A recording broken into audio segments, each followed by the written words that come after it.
É hora de mais um Flávio Prado Entre Amigos. Entrevista especial para você, contando histórias inéditas. Eu tenho certeza que você vai curtir muito. Mas antes, eu queria pedir que você se inscrevesse no nosso canal.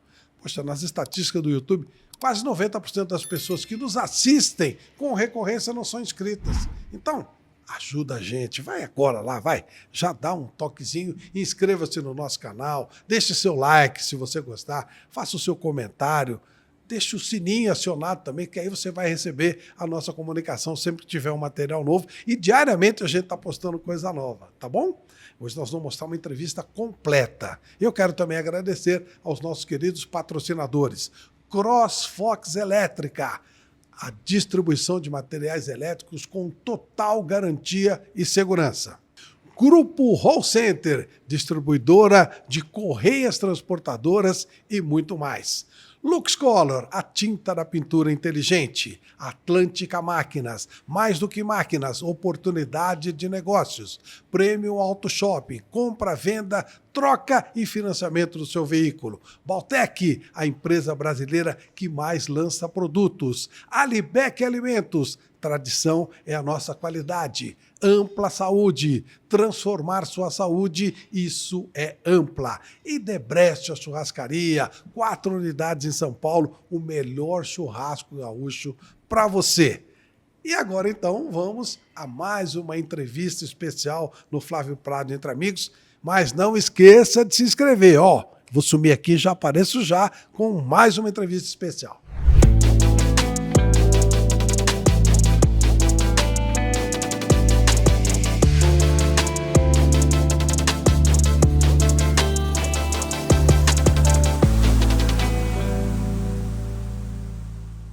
Meus amigos, mais um Flávio Prado Entre Amigos e trazendo uma pessoa que eu tenho uma grande consideração, um maior respeito.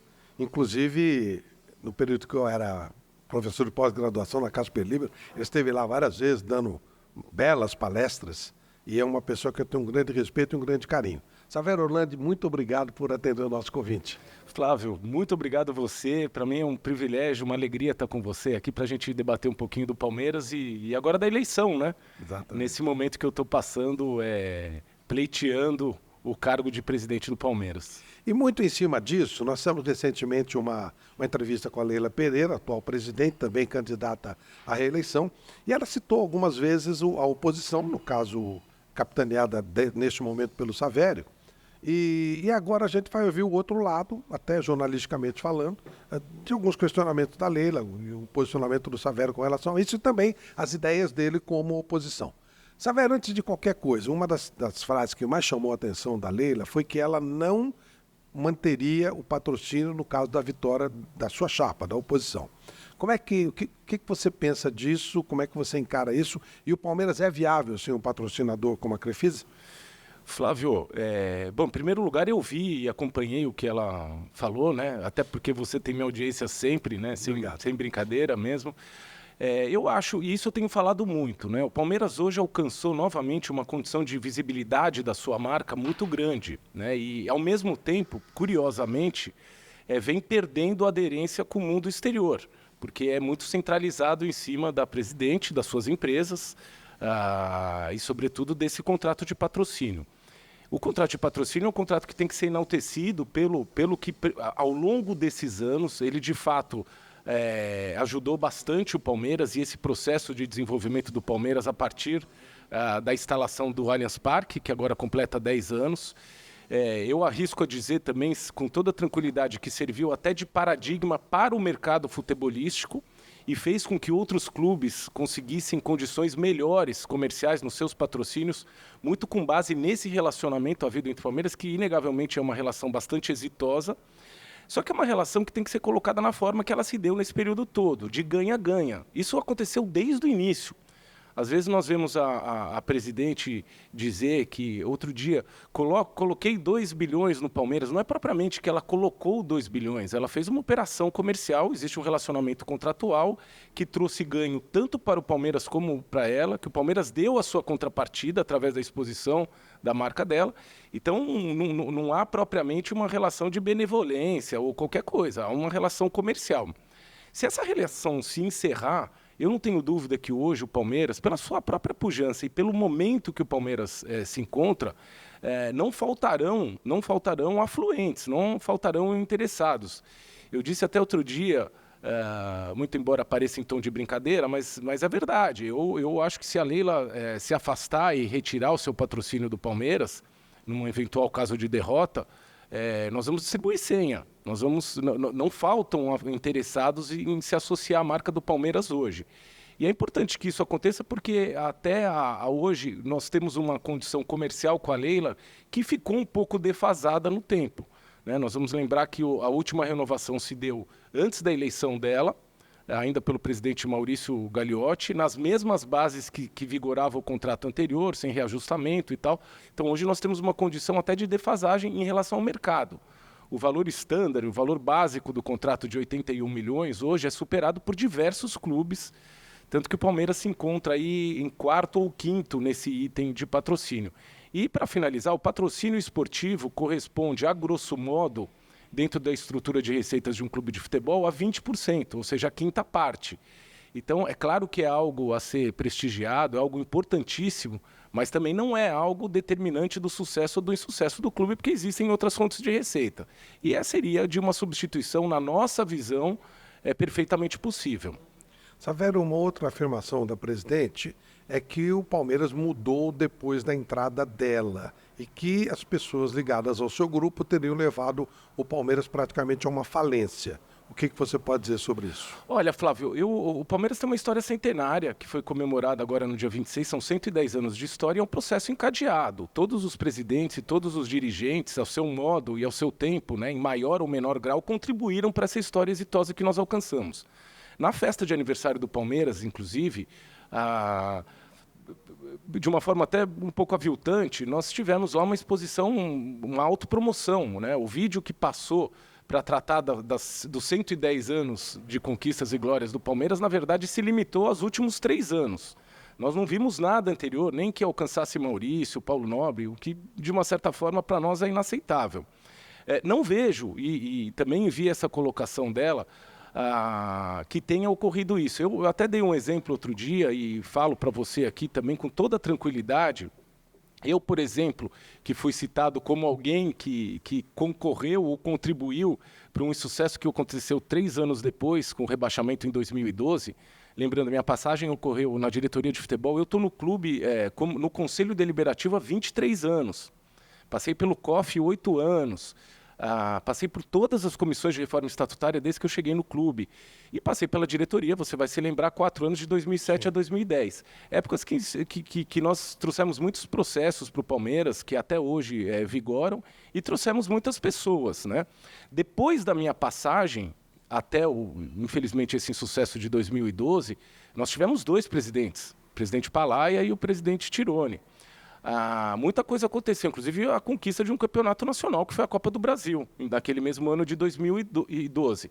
E também, Flávio, vários colaboradores, várias pessoas, inclusive alguns que fazem parte hoje da assessoria direta da nossa presidente, alguns do clube, por exemplo, eu digo, existem 4 pessoas hoje no clube que a presidente Leila não atravessa a rua sem consultar. 3 delas vieram na nossa gestão. Um é o André Sica, o assessor jurídico, um advogado, que é um advogado brilhante, e que quando veio, ele estava no início desse momento dele. Hoje ele é um dos grandes expoentes aí, entre outros colaboradores. No departamento de futebol, em todas as áreas, seja na área de comunicação, seja na área de história, seja na área de fisioterapia, seja na área de preparação física, enfim, o que não faltam são colaboradores trazidos e formados desde a nossa época. Então, não me parece correto afirmar que nós, né, por que então estaria a presidente correndo com tanta gente ao lado dela que teria contribuído supostamente para esse insucesso? Não faz muito sentido, né? Não há coerência nisso. Eu acho que talvez possa ser até uma questão de alguma informação equivocada, uma informação defeituosa, que ela não tenha conhecimento amplo desses fatos, o que, em última análise, justificaria até e traria, né, o benefício da dúvida, ela estaria por falta de informação, mas não sendo, é uma desonestidade intelectual. Eu também fico à vontade para falar, porque isso é fato e essas pessoas estão há muito tempo e ela prestigia muito esses colaboradores.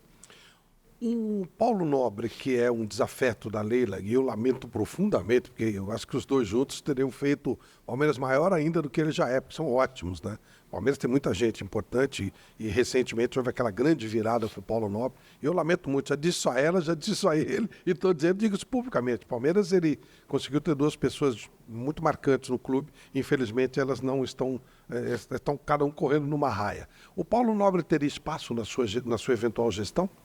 Teria, não tenha dúvida nenhuma, mas assim, o Paulo hoje, por uma decisão pessoal, né, por uma decisão unilateral, e como a gente fala com amigos e apoiadores e pessoas que também fazem parte do círculo pessoal dele, é aparentemente irreversível de não retornar e de não vivenciar mais a política do clube. A gente pode lembrar que ele é membro nato do Conselho de Orientação e Fiscalização, que essas cadeiras são garantidas aos ex-presidentes, com o objetivo justamente de que ele empreste a experiência, o período que ele passou, que é algo muito interessante. O Paulo teria muito ainda a contribuir, não só comigo e nessa minha campanha, ou se eventualmente vencermos a eleição, que a gente espera nessa gestão, mas com o Palmeiras de uma forma global, né? Eu também tenho a mesma sensação que você e muitos no clube, porque quando a presidente Leila chegou e afluiu ao patrocínio em 2015, passaram alguns meses em que eles tiveram um relacionamento muito próximo, muito intenso, né? Eu brinco, chamo de lua de mel, pena que ela durou pouco. Em setembro daquele ano de 2015, por questões, eles acabaram se distanciando e perdendo efetivamente o relacionamento, o que é uma pena, porque ambos juntos poderiam dar muito para o Palmeiras, né? Agora, nós temos que respeitar o Paulo, infelizmente, porque é claro que eu gostaria de ter o apoio, o endosso e a chancela do Paulo. Paulo é uma pessoa hoje muito, muito querida pelo torcedor palmeirense, justamente por tudo isso que você falou. E eu acho que o elemento transformador do Palmeiras é a instalação do Allianz Parque, há 10 anos atrás, junto com o momento da chegada do Paulo, que foi a pessoa certa, na hora certa, para fazer essa revolução que nós estamos colhendo o resultado na última década. O que a Leila faz que você não faria? Olha, primeiro, para começar, eu acho que o processo de cooptação que o Palmeiras passou nesses últimos tempos, inibindo o debate, inibindo o caráter democrático que o clube sempre teve, o clientelismo, que era algo que o presidente Paulo combateu demais, né? Com a redução de benesses, de situações. Veja, eu acho que os conselheiros têm que ser prestigiados, evidentemente. O Conselho Deliberativo é um órgão de muita importância, não só no Palmeiras, mas nos clubes em geral. Mas esse relacionamento tem que ser um relacionamento mais profícuo, né? E não um relacionamento pessoal ou uma relação de dependência, que é o que a gente vê muito acontecer hoje dentro do Palmeiras. Acho também que essa característica de muito personalismo, de autopromoção, não passa pelo lugar que eu pretendo estar, estando à frente do Palmeiras. Eu acho que nós temos que pensar no Palmeiras de médio e de longo prazo, e a atual gestão ela pensa, inegavelmente, no curto prazo e naqueles benefícios e na exposição da pessoa em primeiro lugar e menos a instituição, que é o que, na nossa visão, eu acho que a gente tem que curar mais daqui para frente, Flávio. Qual a sua ideia, assim, que faria alguma alteração em termos de Palmeiras? Você propõe um novo mandato, né? Como seria esse novo mandato? Quais as suas ideias para inovar o Palmeiras? Bom, nós temos aí um grupo grande, né? Um grupo, acho que você tem acompanhado, que inclusive é multipartidário, que congrega várias frentes e correntes do clube. Existem mais de um viés. Existe o viés esportivo, o viés do futebol, obviamente, que é o nosso carro-chefe, mas nós temos também bastante coisa a pensar e evoluir no clube social, que hoje encontra uma condição superavitária. Até pouco tempo atrás o Palmeiras não tinha essa condição. O Palmeiras precisa de muitos investimentos ainda, né? A própria presidente Leila mencionou as obras que ela fez e que vem fazendo, e a instalação do conjunto aquático, que, claro, podemos até enaltecer isso, mas não é o caminho. O Palmeiras tem que encontrar os seus caminhos e tem condição para isso. Ela mesmo recentemente fez uma composição com a W Arenas, né, que passou a depositar mensalmente valores. Agora eu vi no balancete do COF, esse acordo evoluiu. Por exemplo, uma parte desses valores tem que ser vertidos ao clube social, para investimento no clube social e não só no futebol. dado até que quem é o superficiante, né, é o clube, o proprietário do imóvel onde foi feita a concessão para dar, é o clube, então ele tem que ser remunerado por isso. Na parte administrativa, eu acho o profissionalismo hoje ele se cinge muito à questão financeira e à questão do departamento de futebol e suas áreas de excelência, né? Dentro do Palmeiras e muitos clubes também funcionam assim, mas há muito mais o que fazer. Por exemplo, em termos de conceitos de boas práticas, o Palmeiras hoje ainda está trilhando essa jornada assim, de uma forma muito embrionária, há muito o que fazer. Eu mesmo recentemente enderecei ao Palmeiras um convite que recebi e passei para a diretoria para integrar o movimento de integridade pelo futebol, que vem ganhando corpo, já está na segunda rodada de adesão, e o Palmeiras não aceitou esse convite, né? Então, essa aderência às boas práticas, que nos vão trazer daqui a alguns anos para um outro lugar, porque os investidores vão ver a indústria de uma outra forma, né? Aquilo que se vê hoje em dia, o futebol não é sério, o futebol não adianta investir, isso está mudando. Então, eu acho que é uma questão que a gente tem que enfrentar muito, por conta até, em parte, desse processo de cooptação, de dependência, e por que não dizer, às vezes, de intimidação, opressão, o Palmeiras não conseguiu evoluir ainda nas boas práticas, e essa é uma tarefa que a gente tem colocado num lugar muito, muito importante do nosso plano. E para finalizar, em relação ao futebol, eu acho que nós encontramos uma condição que, de novo, não se contam só... É claro que a presidente Leila concorreu e contribuiu para isso, para esse período exitoso, mas não se conta somente a partir dos 3 anos dela. Basta retroagir um pouco, vamos ver as conquistas do Paulo Nobre, do Maurício Gagliotti, tantas e tantas conquistas. É um caminho a se perenizar. Nós temos alguns desafios, como temos a curto prazo o Campeonato Mundial e a participação do Palmeiras no campeonato dessa relevância, e a médio prazo, longo prazo, né, 2, 3 anos de gestão, a transição desse elenco, a questão do treinador, que vai ter o contrato vencido, tem bastante coisa a fazer também.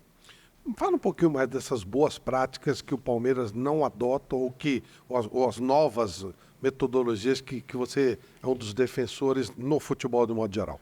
Olha, Flávio, para citar alguns exemplos, por exemplo, a presidente Leila hoje, através das suas empresas, tem relacionamentos de diversas naturezas com o Palmeiras, isso não é segredo para ninguém. Eu falo, e o pessoal às vezes acha o meu tom exagerado, mas mantenho a minha assertiva de que, em sentido figurado, parece que nós somos hoje um CNPJ dentro da holding patrimonial da Crefipar, que tem uma instituição de ensino, uma instituição financeira, a concessão de um bem público que é a Arena, tem uma empresa de táxi aéreo e tem um clube de futebol. Para que isso se dê na prática, ia acontecer um pouco na gestão do Paulo Nobre, só que de uma outra forma. O Paulo Nobre, por exemplo, que fez um aporte substancial no Palmeiras, nas despesas correntes, até o Palmeiras encontrar novamente a sua condição de equilíbrio econômico-financeiro, houve foi disciplinado esse relacionamento, foi instituído um FDIC à época, com regras claras e objetivas de como ele seria pago, em quais condições, de modo a afastá-lo de qualquer ingerência em relacionamentos que ele esteja dos dois lados. O tal do conflito de interesses, que a nossa presidente não admite peremptoriamente, ela alega até que, de uma forma muito simplista às vezes, onde vai haver conflito de interesse de uma pessoa que só quer ajudar o clube? O conceito de conflito de interesse é um pouco mais amplo. Então aí nós temos, um pouco mais amplo, ele é basicamente você pressupor uma relação comercial onde a mesma pessoa faz parte dos dois polos decisórios dessa relação. Então, quando a gente fala em boas práticas, nós estamos falando, talvez fuja um pouco do torcedor comum que não está habituado ao mundo corporativo, mas enfim, política de transação com partes relacionadas. Nós precisamos entender como se dá o relacionamento de uma parte que usa 2 chapéus, que ela é ao mesmo tempo uma coisa e ao mesmo tempo outra coisa. Mapa de riscos. Hoje o futebol, o Palmeiras e todos os clubes, né, ainda que na associação civil, como é o caso do Palmeiras, que não se tornou uma SAF, é uma organização empresarial robusta, dado que fatura 1 bi. Nós precisamos ter um mapa de riscos reputacionais, riscos financeiros, riscos esportivos. Nós temos aí a afluência de empresas de aposta. Isso traz uma questão grande de potencialidade de danos à imagem. Então tem muita coisa a ser feita internamente para que o Palmeiras esteja instrumentalizado nessas boas práticas e que ele funcione, independente de uma pessoa dessa característica do mecenas ou não, ou de qualquer dirigente. Ele vai ter o seu regramento próprio que essa pessoa vai estar sujeita. A gente vê um outro exemplo hoje na interferência e na ingerência sobre outros órgãos do clube, especialmente, nominalmente, o Conselho de Orientação e Fiscalização e o Conselho Deliberativo, que atuam atualmente sob influência da diretoria executiva, o que não pode acontecer. Então é basicamente isso que nós estamos falando, né? E vejo muitos clubes estão trilhando esse caminho. Houve um movimento inicial, São Paulo Futebol Clube, Atlético Mineiro, Fluminense, entre outros clubes. Houve uma segunda rodada onde aderiram outros clubes, que foi para essa que eu enderecei o convite, que eu recebi. E essa é uma jornada, Flávio, irreversível. Não há como. Quando a gente fala, por exemplo, em políticas de ESG, né, que hoje isso é um caminho que do ambiental, da governança e do social, é um caminho que não tem volta. E o Palmeiras hoje não tem muita aderência a isso. E é o que vai significar, no momento posterior, a diferença entre as gestões e as administrações dos clubes. Savério, não é de hoje que há um certo impasse entre a W Torre e o Palmeiras. Como é que você vê isso e qual seria a sua atuação nesse sentido? Flávio, como nós falamos há pouco, existe aí ocorreu algum tipo de composição. Nós não sabemos exatamente em quais condições estão se dando esses avanços, essas negociações, até porque hoje em dia existe a questão sempre se alega a confidencialidade, né? E a confidencialidade acaba se prestando hoje em dia como um salvo-conduto para que as pessoas façam o que elas bem entendem e não prestem contas. O conceito de confidencialidade não é esse, né? Ele, de uma forma geral, não pode servir de escudo. Mas eu vejo a relação com a W Torre, a única forma de relacionamento duradouro, perene e que seja profícuo para ambas as partes, através do entendimento, de um jogo de ganha-ganha, que foi a concepção inicial do projeto, né? Retroagindo um pouquinho, é inaugurado em 2014 o equipamento, mas ele é aprovado em 2007, ainda na gestão do presidente Della Mônica e depois implementado a partir da gestão do presidente Beluso no final da gestão dele. Já vi a presidente falar também, e me sinto à vontade para dizer o seguinte: eu não posso admitir algumas colocações como não faria em hipótese nenhuma o que foi feito à época, vou receber o Coliseu Romano ao fim, porque isso mostra um desconhecimento de uma pessoa que não participou na ocasião das aprovações, do desenvolvimento e da concepção do projeto, que previa justamente como forma conceitual uma relação de ganha-ganha, que é o lugar em que eu quero estar. É natural, Flávio, que a época que foi feito o ajuste, o contrato, enfim, até pelo ineditismo daquela relação e daquele contrato, mais uma vez o Palmeiras com seu pioneirismo, né? Tanto é verdade que muitos outros clubes e outros arenas se basearam nessa modelagem que o Palmeiras fez, mas pelo ineditismo à época, havia uma dificuldade muito grande em encontrar previsões para tudo aquilo que ocorreria no decorrer de um prazo tão longo, que se contam aí 30 anos, nós já passamos a terça parte, né? Agora, sim, no mês de novembro vai fazer 10. Então é natural também, na minha visão, que nem todas as relações pudessem ser efetivamente disciplinadas, que a gente não teria tudo acertado, que algumas arestas teriam que ser ajustadas no meio do caminho. É natural que seja assim, sobretudo em relacionamentos duradouros, né? Tanto que qualquer contrato pode ser revisado a qualquer momento, como já aconteceu com o nosso. Então, esse é o espírito, né? É muito fácil dizer, isso não serve para o Palmeiras. Ora, na ocasião, o Palmeiras não reunia condições de encarar um empreendimento dessa envergadura. E que, no final do dia, anos depois instalado e hoje operante, é o elemento transformador da nossa história, não tenha dúvida nenhuma disso. Então, nós temos que tentar perenizar isso, um relacionamento sadio, um relacionamento que pressuponha Claro que também é importante dizer, quando a presidente cuida da preservação dos nossos interesses, como, por exemplo, ao acionar, demandar judicialmente a cobrança de valores, ela está perfeitamente correta, não tenha dúvida disso. Só é importante entender, e dentro dessas narrativas, o conceito. E na nossa visão, e aí resposta objetiva para você, é a aproximação, é o diálogo e é o entendimento e assimilação, que é um jogo de ganha-ganha e que só assim ele vai ser exitoso para todo mundo. Te dou um exemplo, os anos do Maurício Gagliotti à frente foram os anos mais producentes desse relacionamento, onde houve realmente uma aproximação muito grande. O Palmeiras, na sua gestão, seria preparado para virar uma SAF?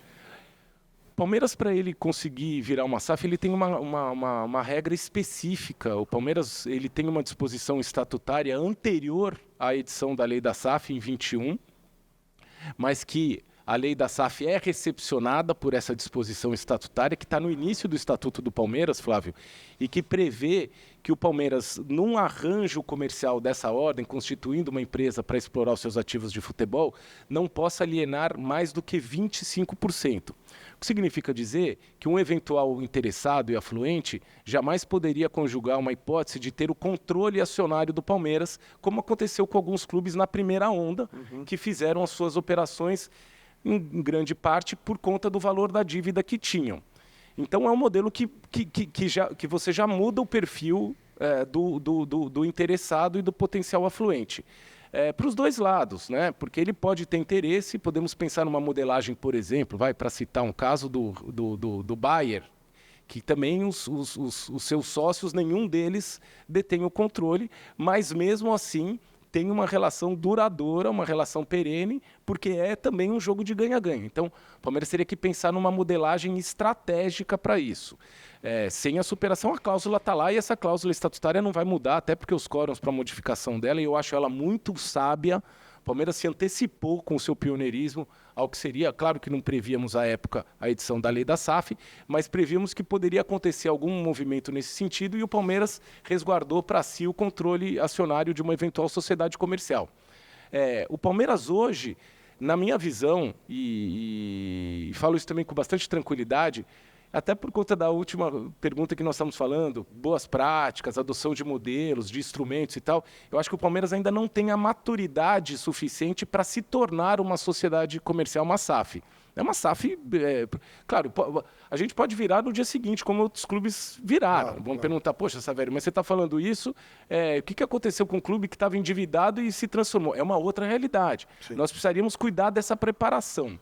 O que eu acho, Flávio, aí também objetivamente não conjugo, não contemplo a hipótese de fazer isso no dia seguinte, né? E acho que o Palmeiras não está pronto para isso, mas acho fundamental no âmbito seja do conselho, seja da coletividade, e aí estendida, não só o sócio, mas os 15 milhões de associados, porque no fim do dia são os nossos consumidores, que a gente tenha um entendimento, porque eu não tenho dúvida que em algum outro momento nós tivemos essa primeira onda com os clubes que fizeram basicamente por conta da dívida, tivemos uma segunda onda com clubes sem perder o respeito, mas que talvez não tenham a mesma potencialidade de visualização, como são os clubes que ainda não o fizeram, Palmeiras, Flamengo, Corinthians e São Paulo.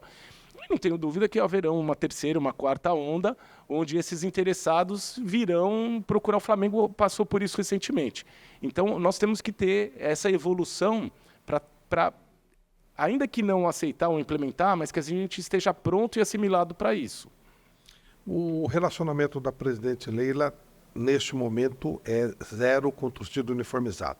No começo ela tinha um bom relacionamento e depois ela está totalmente vetado qualquer tipo de privilégio de torcida uniformizada. O que você pensa a respeito? Olha, Flávio, a questão da presidente especificamente, né? É difícil falar porque eu não fiz parte desse relacionamento, mas assim, olhando de fora e no início da chegada dela e tudo que se passou até a eleição e o momento logo em seguida onde há essa ruptura, me pareceu, pessoalmente eu digo isso, inadequado, porque também, enquanto houve o relacionamento teve uma intensidade muito grande, a ponto dela também patrocinar a escola de samba, dela comparecer a miúde à quadra da escola de samba, batizar a quadra da escola de samba com o nome do seu José Roberto. Então, assim, eu vi uma relação um pouco incestuosa, que eu acho inadequada. E tínhamos ali, comentávamos muito no clube, nas alamedas, nas famosas alamedas do clube, falou, isso vai acabar mal, isso não vai funcionar. Eu acho que é necessário que se tenha uma relação absolutamente institucional. Nós temos que considerar a torcida organizada um ator, um agente do mercado futebolístico, não há como não considerar dessa forma, mas assim, o relacionamento, eu passei por isso enquanto diretor de futebol. Não havia nada de gratuidade, de benefícios ou de qualquer outro tipo de relacionamento, tanto que passamos momentos ruins. Teve um episódio que eles foram lá e trancaram o portão, não sei se você vai se lembrar, puseram uma corrente, houve uma tentativa de invasão quando o time estava concentrado em Atibaia, coisas reprováveis, coisas que a gente não permite. Mas eu também não posso, e falo isso porque nós temos que pensar no ecossistema e ignorar. O Paulo, por exemplo, teve aquele momento inicial onde ele também rompeu, mas eu acho que a circunstância do Paulo foi um pouco diferente, Flávio, porque ali ele não teve outra alternativa. O que foi feito em relação a ele, né?